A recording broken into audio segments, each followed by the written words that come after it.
तो सुबह सवेरे पाकिस्तान, और जिस तरह से हमने आते साथ ही आपको कहा था कि आज तो ठंडी हवाएं चल रही हैं, बारिश भी बहुत हो रही है, तो गर्मी की जो सताए अवाम थे, ईद उल अज़हा भी ठंडी ठंडी फुहार लाने वाली लग रही है आपकी है। हाँ, और महकमे मौसमियात ने ईद उल अज़हा पर मानसून की बारिशों की नवीद सुनाई है। आज तो हम देख रहे हैं कि बारिश हो रही है बेहतरीन, और महकमे मौसमियात की जानिब से ईद के तीनों दिनों में मुल्क के बालाई और वस्ती इलाकों में मानसून बारिशों की पेशगोई की यानी कि इस बार जो ईद है वो ठंडी गुजरेगी। वैसे महकमा मौसमियात का ये कहना है कि हवाएं जो है वो शिद्दत के साथ मुल्क के बालाई इलाकों में दाखिल होंगी। यानी कि अब हम देखें कि ओवरऑल जो सिचुएशन है पाकिस्तान में, हम देखेंगे कि मतलब ठंडी ठंडी रहेगी, मतलब ईद जो है वो बारिश रहेगी। हाँ, बारिश रहेगी। बात करेंगे डायरेक्टर महकमा मौसमियात सरदार साहब हमारे साथ मौजूद हैं। सरदार साहब अस्सलाम वालेकुम, गुड मॉर्निंग। आज तो सर मौसम अच्छा है, ईद के 3 रोज़ मौसम कैसा रहेगा? ऐसा ही रहेगा, बारिश होती रहेगी?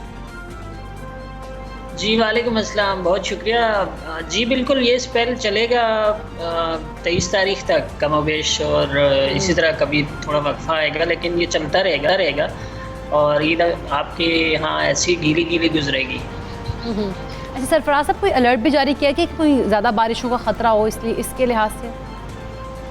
जी बिल्कुल, 3-4 दिन पहले इस्लामाबाद ऑफिस ने अलर्ट जारी किया था। उसमें वही जो नॉर्दर्न एरियाज़ हैं उसमें कहीं कहीं बहुत तेज़ बारिश का इम्कान ज़ाहिर किया गया था। और जैसे कि पिछले 2 दिन से ये स्पेल चल रहा है, और आपने देखा होगा कि मालाकंड, सवात और जीबी के कुछ इलाकों में बहुत तेज़ बारिश हुई है, तूफ़ानी बारिश हुई है, उससे कुछ लैंडस्लाइडिंग भी हुई है कहीं कहीं। तो उन इलाकों में है अभी भी ये स्पेल, और उसमें यही किसी वक्त बहुत हैवी स्पेल अभी भी मुतवक्के है, ख़ासकर 21 को और 22 को। फिर ठीक है सरदार सरफराज साहब, अभी तो ये जो 3 दिन हम आप बता रहे हैं ये स्पेल जो होगा, ये पूरे मुल्क में बारिश हो रही होगी? ऐसा नहीं होगा कि जी कि कुछ इलाकों में हो रही है कुछ में नहीं हो रही, मुतवक्के जो है? देखिए, जो स्पेल चल रही है ज़्यादा कंसंट्रेटेड ऊपर ही है, यानी आपके नॉर्थ पंजाब, लाहौर, फैसलाबाद, सरगोदा, इससे ऊपर और नीचे फिर आ जाएं इसमें पंजाब में जो वेस्ट पंजाब है, ख़ासकर डीजी खान, बकर, लिया, इन इलाकों में भी हो रही है, DI खान, और फिर बलूचिस्तान के मशरकी हिस्सों में ज़ोब और कोलू वगैरह में हुई है बारिश, और वहाँ तक ये स्पेल है। सिंध में इसका असर फ़िलहाल नहीं है। सिंध में 23 तारीख से 23 की रात से या फिर 24 की रात से 24 से लेकर 26 तक कराची समेत इधर फिर बारिश का इम्कान है। और फिर जो वेस्ट बलूचिस्तान है वो भी फ़िलहाल उधर भी नहीं हो रही, पिछले स्पेल में उधर हुई थी, लेकिन इस स्पेल के नतीजे में ज़्यादातर पंजाब, KP, कश्मीर और GB। जी अच्छा, ये स्पेल तो आपने कहा जिस तरह से 23 जुलाई तक रहेगा, तो इस जो नेक्स्ट स्पेल होगा, जैसे हम लोगों को तो होता है ना कि गर्मी ज़्यादा ना बढ़े, तो नेक्स्ट स्पेल कब स्टार्ट होगा? नेक्स्ट स्पेल भी इंशाल्लाह जल्दी आएगा, उसमें कोई इतना गैप नहीं होगा मेरे ख्याल में। 23 तक तो ये प्रोलांग करेगा, और फिर 24-25 को कुछ इक्का दुक्का जगहों में फिर भी चलती रहेगी, लेकिन ज़्यादातर एरियाज़ में गैप होगा। फिर 26 से फिर ऑनवर्ड एक अच्छा स्पेल है। अच्छा सरदार साहब, ये बताइएगा, आमतौर पर अगर हम देखें कि जो हम अपनी आंखों से देख रहे हैं और महसूस कर रहे हैं, बारिशें मामूल से कम हुई हैं। जिस तरह पहले बारिशें होती थी वैसे शायद बारिशें नहीं हुई हैं। आप लोग क्या देख रहे हैं, क्या मामूल से कम बारिशें हैं या वैसी ही बारिशें हैं? देखिए, ये तो खैर महीने के आखिर में अमूमन वो किया जाता है, लेकिन हमने 15 जुलाई तक का जो था, हमारी जो क्लाइमेट सेक्शन है या कराची में ही, तो उन्होंने एक एवेलुएशन की थी, तो उसके लिहाज से ओवरऑल पूरे पाकिस्तान में मामूल से कुछ थोड़ी सी ज़्यादा थी। अच्छा जी, पहली जुलाई से लेके ओवरऑल पूरे पाकिस्तान की बेस पे देखा जाए तो पहली से 15 जुलाई तक वो उससे ज़्यादा थी, मामूल से कुछ थोड़ी सी ज़्यादा थी, मेरे ख्याल में 5-7% ज़्यादा थी मामूल से जो तब तक। लेकिन उसके बाद भी ये बड़ा हैवी स्पेल चल रहा है पिछले 2-3 दिन से, तो आई एम श्योर कि मामूल से ये ज़्यादा ही चल रही है। ओवरऑल बेसिस की बात करते हैं, इंडिविजुअल किसी जगह पे हो सकता है कम हो, लेकिन ओवरऑल पूरे पाकिस्तान की जब एवरेज लेते हैं तो मामूल के मुताबिक या मामूल से कुछ ज़्यादा ही जा रही है। ठीक है, बहुत शुक्रिया सरदार सरफराज साहब, आप आगाह कर रहे थे मौसम कैसा रहेगा ईद पर ख़ास तौर पे। तो 23 तारीख तक जो है ऐसा ही मौसम रहेगा, बारिश हो रही होगी, स्पेल रहेगा। और अगर हम सिंध की बात करें ख़ास तौर पर, तो वहाँ पर 23 तारीख को एक स्पेल दाखिल हो रहा होगा, और वहाँ पर तब बारिश हो रही होगी। और अगला स्पेल जो है वो भी कोई ज़्यादा दूर नहीं होगा, वो भी 24-25 को जो है दाखिल हो रहा होगा। यानी कि अब मौसम जो है मेरा ख्याल है हमसा थोड़ा अच्छा ही रहेगा, क्योंकि हम पिछले देखे थे, पिछले 2 दिन पहले जो है बहुत गर्मी थी हद से। और मेरे साथ तो ऐसा हुआ ना कि मैं बाहर गलती से चली गई बाहर, तो ऊपर से मैंने कहा चलो मार्केट तक चलते हैं। इतनी गर्मी थी कि मैं जब तक घर आई तब तक मेरा बुरा हशर हो चुका था और मैं कही थी कि इतनी गर्मी है, वाकई में इतनी गर्मी पड़ी, बहुत ज़्यादा मतलब तब एहसास हुआ कि इतनी गर्मी है। बिल्कुल हब्स बहुत ज़्यादा है, उसकी वजह से ऐसा। खैर आप लोग अभी मौसम को एंजॉय कीजिए, कल ईद है और आपने ईद को भी एंजॉय करना है। अभी हम आपको पाकिस्तान के टैलेंट से मिलवाने जा रहे हैं। पाकिस्तान में टैलेंट की तो कोई कमी नहीं है, हम आपकी अक्सर मुलाकात भी करवाते रहते हैं। अपनी सलाहियतों के इजहार से हमेशा पाकिस्तानी जो हैं वो दुनिया को हैरान करते हैं और ऐसे ही एक फ़नकार मुश्ताक लाशारी हैं जो अनोखे फ़न का मुजाहरा करते हैं। अच्छा, मुश्ताक लाशारी जो हैं वो क्या करते हैं जी, चाय और कॉफ़ी से ऐसे फ़न पारे तराशते हैं कि देखने वाले भी दंग रह जाते हैं। और वो पाकिस्तान आर्ट्स काउंसिल के मेंबर और international water colour society Pakistan के कोऑर्डिनेटर भी हैं। नहीं अच्छा, कैसे चाय और कॉफ़ी से भी यही सोच रही हूँ, मतलब कि बड़ी हैरत की बात नहीं है, लेकिन पाकिस्तानी जो है वो मुनफरिद आर्टिस्ट हैं। अगर हम कहें इस बात को तो बिल्कुल ये गलती नहीं होगी कि कैसा टैलेंट मौजूद है। और फिर किसी आर्ट को लेके चलना, फिर उसमें अपना नाम बना लेना, पाकिस्तान का नाम भी रोशन करना, और ये तो बड़ा मुनफरिद है कि जी कि आप चाय से और कॉफ़ी से एक अच्छा, आर्ट हम सोचते हैं ना, हम तो अच्छे मौसम को हम कहते हैं जी बारिश हो रही है, चलो जी कॉफ़ी पी लेते हैं, हम चाय पी लेते हैं, लेकिन किसी ने नहीं सोचा होगा कि यार चाय और कॉफ़ी से कोई आर्ट भी हो सकता है। ये मुनफरिद फनकार मुश्ताक लाशारी साहब हमारे साथ मौजूद हैं। लाशारी साहब अस्सलाम वालेकुम, गुड मॉर्निंग। ये अनोखा फ़न जिसका अभी हम भी जिक्र कर रहे हैं, हमें मालूम हुआ कि चाय और कॉफ़ी से आप फ़न पारे तश्कील देते हैं, ये क्या फ़न है, कैसे शुरू हुआ, कहाँ से आपको पता लगा कि ऐसा भी हो सकता है? मैं बताता चलूँ कि मुझे हेरिटेज से बहुत ज़्यादा लव है। अच्छा। और जो चाय और कॉफ़ी के जो अपने कलर हैं, टोन है, वो हेरिटेज से ज़्यादा रिजेंबलिंग है। तो इस वजह से मैंने पहले फ़ोटोग्राफी की, कई मॉन्यूमेंट्स की, उसके बाद फिर मैंने एक दो शीट बनाकर देखी तो उसका रिज़ल्ट बहुत अच्छा आया। तो देन उसके बाद जो है मैंने कोशिश की कि क्यों ना कराची के सीरियल जो एक 33 फ्रेम मैंने बनाए थे कराची हेरिटेज बिल्डिंग्स के, जिससे कि एग्जीबिशन का उन्वान था कलर्स ऑफ हेरिटेज। ठीक है। और काम कंप्लीट करने के बाद फिर ये मैंने कहा कि ये जो मैंने इतनी बड़ी काविशें की हैं तो क्यों ना ये सिर्फ पाकिस्तान के अलावा पूरी दुनिया को भी बताया जाए, पूरी दुनिया को भी इंट्रोड्यूस कराया जाए।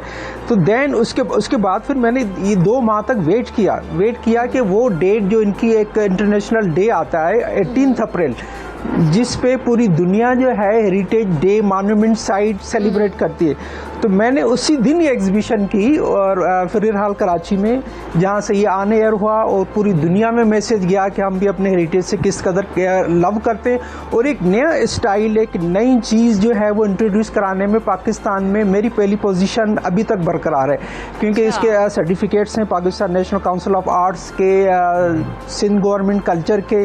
तो अभी भी मतलब लोगों की कई फरमाइशें हैं उसी प्रोग्राम के बाद वो करता हुआ। और इसके 22 फ्रेम्स स्टेट बैंक में लगे हुए हैं, कराची के जो man governor state bank office है उसके डिफरेंट कमेटी रूम में ये सजावट की तौर पर लगे गए हैं। अच्छा लाशारी साहब, वैसे हम लोग जब चाय और कॉफ़ी पीते हैं, हम लोग तो ये सिर्फ ख्याल हमें पीने तक आता है। आपको ये ख्याल कैसे है कि आपने इसे जो है रंगों में बदल देना है और आपने पेपर पे इसको उतार देना है, कैनवस पे उतारना है? और क्या आपके अलावा भी पाकिस्तान में कोई ऐसा फनकार इस फन का जो है माहिर मौजूद है? अभी तक नहीं। जो मैंने ये क्रिएशन दी है एक कॉफ़ी से मॉन्यूमेंट्स बनाने की, तो अभी तक कोई नहीं है। जितने भी गैलरीज हैं सबको विजिट किया, सिंध गवर्नमेंट ने विजिट किया, उसी के बाद अथेंटिक करने के बाद उन्होंने एक सर्टिफिकेट इशू किया कि ये पाकिस्तान का पहला और पहली सोलो एग्जीबिशन करार दी गई इसी काम के हवाले से। मैं वैसे बताता चलूँ कि मेरा नेचर जो है वो बेसिकली बचपन से आर्ट से जुड़ा हुआ था। वाटर कलर मैंने बहुत किया।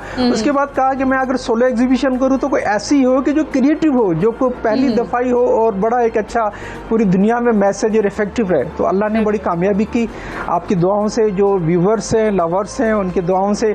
और तीसरा मैं ये बताता चलूँ कि कॉलेज, यूनिवर्सिटी, स्कूल, गवर्नमेंट के जहाँ पर बच्चियों को शौक है वो मुझे कॉल करते, मैं फ्री ऑफ जाकर वहाँ पर वर्कशॉप करता हूँ और उन बच्चियों को जाके वो टीच करता हूँ, बच्चों को टीच करता हूँ कि जो उनको बेसिक ड्राइंग और पेंटिंग्स के बारे में वर्कशॉप नहीं है, उनको कुछ बेसिक डायरेक्शन दे सकूँ ताकि वो अच्छा काम कर सके। ये मेरा शौक है मजीद, मैं अल्लाह करे कि मैं इसमें और ठीक है। हम आपसे ना ये भी जानना चाह रहे हैं कि अच्छा हुआ क्या था, क्या हुआ अचानक चाय गिर गई थी, कॉफ़ी गिर गई थी, जहाँ से ये आइडिया है कि तश्कील पाया, दिमाग में क्लिक हुआ कि ये होना चाहिए? और ये चाय या कॉफ़ी किस तरह से इस्तेमाल की जाती है? पकाई जाती है, पकाने के बाद इस्तेमाल की जाती है, क्या तरीका है? एक्चुअली ऐसा ही है। हम कराची में जो हेरिटेज बिल्डिंग्स हैं, संडे के दिन वहाँ जाकर लाइव पेंटिंग करते हैं। स्केच करते हैं, वाटर कलर करते हैं, वहाँ फिर क्या करते हैं, वक्फे में हम चाय भी पीते हैं, तो चाय पीने के साथ कुछ ड्रॉप्स गिर गए थे पेपर पे, तो मुझे इतना इफेक्टिव लगा कि ये अगर गिर गया है, इसका कलर और जो सामने वाली बिल्डिंग का कलर भी तो एक है, क्यों ना मैं इसी से चाय कॉफी से स्टार्ट करूँ। तो ऐसे ही हुआ, फिर ऐसे ही सिलसिला चल निकला। चाय वैसे पकाई जाती है और दूध के साथ पकाई जाती है ताकि उस पर येलोपन आए और थोड़ा मल्टी कलर हो। वो उसके बेड जो है, उसके टी वॉश की जो है, वो जो फ्लो है वो भी इसका से बरकरार रहता है। उसके साथ जो जितने भी मॉन्यूमेंट्स है, ये मॉन्यूमेंट्स कॉफ़ी से, इसमें कोई भी चीज़ केमिकल या कोई ऐसी चीज़ नहीं यूज़ की जाती। यानी कि आपकी जो पेंटिंग्स है वो ऑर्गेनिक है। उसके अलावा ये नहीं, अच्छा लशारी साहब प्लीज, आपके घर में खाना ज्यादा बनता है या फिर चाय ज्यादा पकती है? चाय ज़्यादा बनती है। चाय और कॉफ़ी से वैसे ही मैं बहुत ज़्यादा ड्रिंक करता हूँ, लव करता हूँ। और उसके साथ में मुल्क से बाहर जाना हुआ, मलेशिया जाना हुआ। मलेशिया में एक इंटरनेशनल एग्जीबिशन हुई, IWS है, एक इंटरनेशनल वाटर कलर सोसाइटी, उसका मैं कोऑर्डिनेटर भी हूँ। और जब वहाँ एग्जीबिशन हुई तो वहाँ पर भी ये मैं काम लेकर गया था। वहाँ पर 52 कंट्रीज़ के नुमाइंदे आर्टिस्ट मौजूद थे और उनको भी ये जाके मैंने काम लाइव दिखाया, तो उन्होंने बहुत ज़्यादा हाईली अप्रिशिएट किया था, बहुत ज़्यादा। नहीं सर, कोई लशारी चाय भी आप लॉन्च करने का सोच रहे हैं कि जी के लॉन्च कर दी जाए, ब्रांड आ जाए? पेंटिंग फिर तो मुझे एक टी के साथ पेंटिंग भी गिफ्ट करना पड़ेगी। अच्छा, ये चाय जो है खास तौर पे मैं पूछना चाहती थी एक और बात, ये कि ये चाय जो है वो क्या दूध पत्ती होती है? ये दूध पत्ती होती है, एग्जैक्टली दूध पत्ती है, ताकि जब अगर मैं सिर्फ चाय और कॉफ़ी से दोनों से चाय, अगर चाय पत्ती और कॉफ़ी से अगर मैं बनाता तो दोनों का कलर एक जैसा ही है, तो थोड़ा सा उसमें डिफरेंट शो करने के लिए मुझे लाजमन दूध पत्ती चाय यूज़ करनी पड़ी, जिस वजह से वो उसका इफेक्ट आ रहा है। तो ये कुछ है जो आप अगर क्या बात, वेरी नाइस। जो मेरा स्टार्ट है वो वाटर कलर है। सर ज़बरदस्त, शारी साहब आप माहिर हैं जी अपने काम के। और अब इसको एक्सपेंड कैसे करना है सर? हमने ये हमारा क्या प्लान है कि इसको एक्सपेंड कैसे किया जाए? क्या इनफरादी तौर पर इसको एक्सपेंड किया जा सकता है? किया जा सकता है, बिल्कुल बड़े अच्छी तरीके से किया जा सकता है। ठीक है, तो कोई प्लान है आपके जहन में कि जी क्या मैंने ये करना है और इस तरीके से इसको जो है इसकी बाकायदा तौर पर कोई एकेडमी खोली जाए बच्चों को, क्योंकि इंटरेस्ट तो होता है नई चीज़ों के अंदर। और ऑब्जर्वेशन सर कितनी इंपॉर्टेंट है ऐसा काम करने के लिए कि चाय के 2-3 कतरे गिरें तो उससे एक बिल्कुल नई चीज़ आप निकाल लें। अभी तो मेरा प्लान ये है कि अभी मैंने कराची की सीरीज़ बिल्डिंग की है हेरिटेज की, उसके बाद मेरा जो प्रोग्राम है वो लाहौर का करना है। अच्छा, पंजाब की जितनी हेरिटेज बिल्डिंग्स है उनको भी करके फिर उसी सिटी में जो बिल्डिंग जिस सिटी से बिलोंग करती है उसी सिटी में उनकी एग्जीबिशन करूँगा इंशाल्लाह। अभी नेक्स्ट लाहौर है, लाहौर के बाद फिर पेशावर इंशाल्लाह जाके, ताकि पूरे पाकिस्तान इसमें कवर हो जाए। उसके बाद फिर इंटरनेशनल लेवल पर जाने का प्रोग्राम है। क्या बात है जी। तो लशारी साहब, आप टाइम कितना निकालना पड़ता है एक बनाने में? शाहकार आपको कितना वक्त लग जाता है चाय बनाने से लेकर? बताइएगा, दूध डालने से शुरू करना है आपने और एंड तक आपने हमें बताना है। क्योंकि दूध पत्ती चाय बनाने के बाद फिर इसको थोड़ा सा नॉर्मल करना पड़ता है। अच्छा। फिर एक इनके लिए एक पेपर जो है वो मखसूस पेपर है, एक आम पेपर नहीं होता, और ये आर्टिस्टिक पेपर कहलाता है कि जो एक बनता है सिर्फ पेंटिंग्स के लिए। तो ये इम्पोर्टेड पेपर है बाहर का, 300 ग्राम इसकी जो है वो थिकनेस है। जब आप इस पे काम करते हैं तो उसी पेपर की भी एक अपनी क्वालिटी है कि वो इतना एब्जॉर्ब कर लेता है कि उसी के बाद ये कहीं फेड या कोई इसी पे इन्वायरमेंटल इफेक्ट नहीं होता।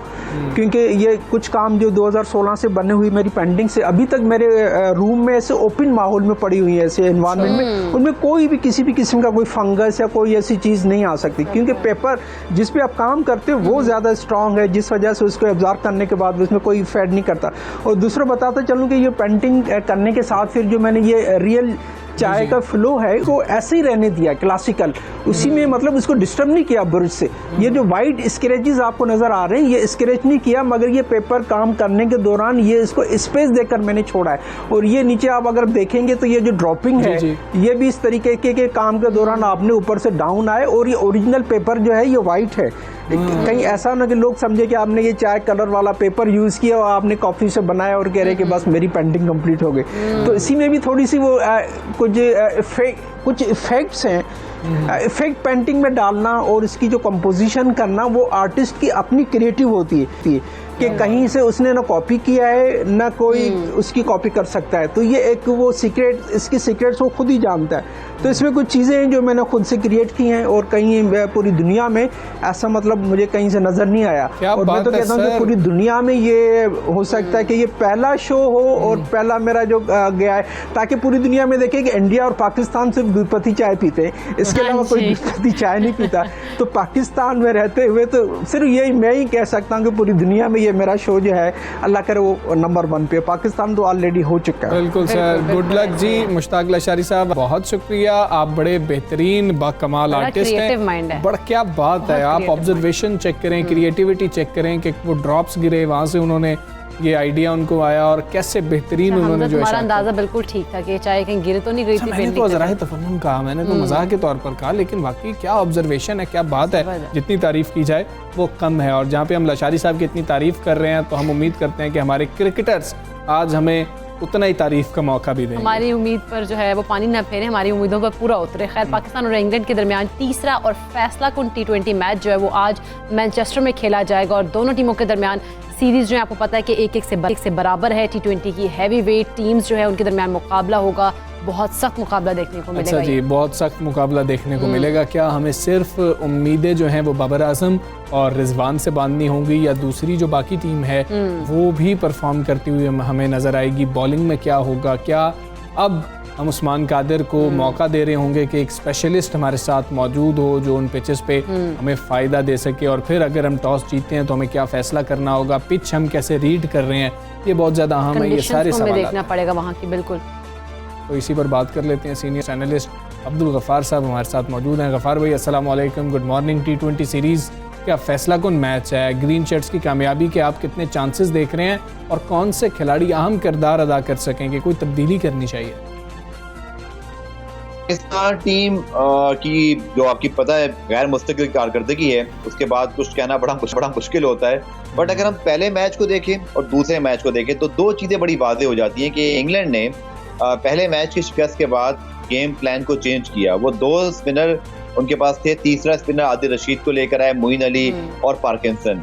तो उन्होंने तो एडजस्ट कर लिया। पाकिस्तान को इसका क्या तोड़ निकालना है, क्योंकि पाकिस्तान की बैटिंग और पाकिस्तान की अगर हम बॉलिंग को देखें तो दूसरे मैच के बाद कॉन्फिडेंस स्टूडेंट होगा, क्योंकि बॉलिंग तो चले फिर ठीक है, क्योंकि पहला मैच डिफेंड किया, दूसरे मैच में 200 रन कंसीड किए जो शायद 220-30 हो सकते थे, लेकिन बैटिंग को सर कुछ करना पड़ेगा। उसकी वजह ये है कि रिजवान बाबर चलते हैं तो सब कुछ ठीक है, बड़ी पार्टनरशिप करते हैं। देखा जाए तो पिछले 1 साल में इसी ओपनिंग पेयर पर पाकिस्तान की T20 टीम ने ओवर रिलायंस कर लिया है, डिपेंडेंट हो गए हैं। और बड़े तशवीश की बात है कि जब ये दोनों नहीं चलते तो हफीज, अब शोएब मकसूद को देख लें, इससे पहले आसिफ अली थे, अब आदम खान है, नीचे कोई भी प्लेयर जो है वो कन्विंसिंग रन नहीं कर रहा।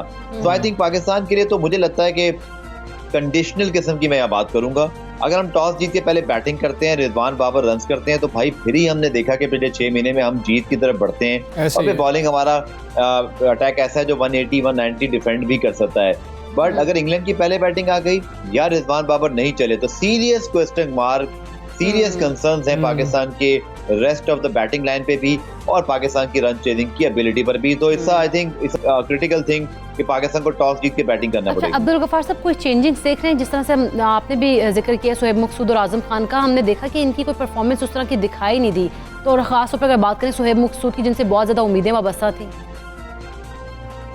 देखिए, तब्दीली तो होगी, क्योंकि हसन अली बताया जा रहा है कि फिट हैं, दूसरे मैच में भी शायद वो खेल सकते थे, लेकिन उन्हें अच्छी बात है मेरे ख्याल में कि आपने कहते ना आपने रेसिन नहीं किया, उनको बिल्कुल आप फिट होकर ही लेकर आए, बिल्कुल ठीक डिसीजन था। आई थिंक हसन अली तो आएंगे, हारिस रऊफ मेरे ख्याल में उनकी जगह उनको टीम से निकालना पड़ेगा। और दूसरी जाने मेरी जाती राय में पाकिस्तान को उस्मान कादिर को खिलाना चाहिए, बट किसकी जगह, ये बड़ा इंपॉर्टेंट फैक्टर है। और दूसरा, क्या मिसबा चेंज करेंगे?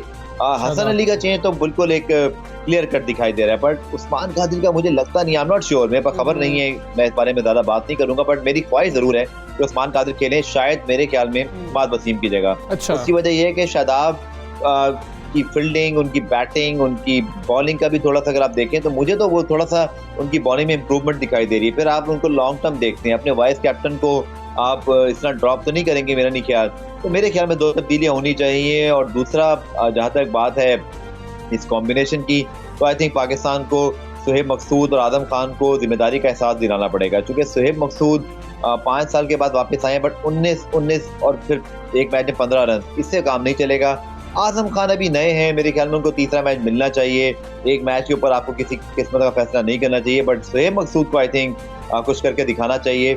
अगर ये तीनों रन नहीं करते सुहेब और आजम खान, तो फिर पाकिस्तान अच्छा ठीक है गफ़ार भाई, जिस तरह हम बात कर रहे थे बाबर की और रिजवान की कि सारा बोझ नहीं उठाना पड़ता है, ये तो चलें आज का मैच भी गुजर जाएगा और शायद वेस्ट इंडीज़ की सीरीज़ भी गुजर जाएगी। T20 वर्ल्ड कप में इस तरह से फतह की उम्मीद लगाई जा सकती है?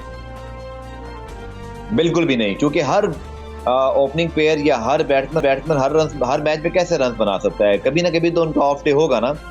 बाबर का, रिजवान की कंसिस्टेंसी वैसे कमाल की है, बहुत अरसे बाद पाकिस्तान को ऐसे ओपनर मिले।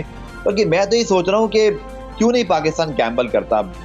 गैम्बल से मुराद ये है कि वर्ल्ड कप का साल है, तीसरा मैच है। इंग्लैंड ने अपने कप्तान को सेकंड मैच में जो है वो रेस्ट करवा दिया, हालांकि वो 1-0 डाउन थे, उनको कोई फिक्र नहीं थी।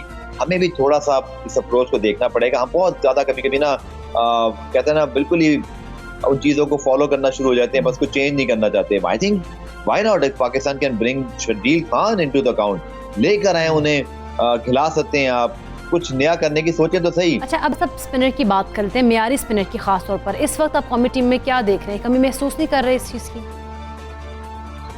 अब बिल्कुल हो रही है। देखिए, उस्मान कादिर स्पेशलिस्ट स्पिनर है। एक अच्छा जेन्युइन लेग स्पिनर हो या ऑफ स्पिनर हो, वो हमेशा विकेट टेकर होता है, स्पेशली लेग स्पिनर। T20 के अंदर तो इंग्लैंड की कामयाबी का 2019 के वर्ल्ड कप में राज देखिए तो मोइन अली, राशिद, आदिल रशीद जो हैं। और इसी तरह अगर हम देखें तो पाकिस्तान को भी सोचना पड़ेगा कि मोइन और आदिल रशीद की जगह हम जो है वो इसी तरह की कोई प्लानिंग करें, क्योंकि हमें लगता है कि शादाब और इमाद को अगर देखें तो मुझे तो ज़ाती तौर पे मैं चाहता हूँ कि पाकिस्तान एक स्पेशलिस्ट स्पिनर को खिलाया। और उस्मान कादिर अच्छी फॉर्म में भी हैं, अपने वालिद की तरह टुकली बहुत अच्छी करते हैं, बैट्समैन को डिसीव करना जानते हैं। From nowhere he can take the wicket 1 और 2। ये भी होता है स्पिनर के अंदर कि वो अगर विकेट स्पिन कर रहा हो, उसकी फॉर्म अच्छी लगी हो, वो थोड़ा सा गेंद को लूप दे रहा हो, तो फिर वो एक की जगह दूसरी विकेट भी ले लेता है। तो मेरे ख्याल में तो Pakistan should play Usman Qadir in the final and third ODI. भाई आपका सबसे पहले पाकिस्तान से आप बात कर रहे थे और हम उम्मीद करते हैं पाकिस्तान आज अच्छी टीम खिलाएगा और टीम अच्छा परफॉर्म करेगी और पाकिस्तान जीत जाएगा। जीत जाए, हम उम्मीद ही कर सकते हैं। हमारे प्रोग्राम का वक्त हुआ है ख़त्म। कल फिर होगी आपसे मुलाकात। अपना बहुत सारा ख्याल रखिएगा। अल्लाह हाफ़िज़।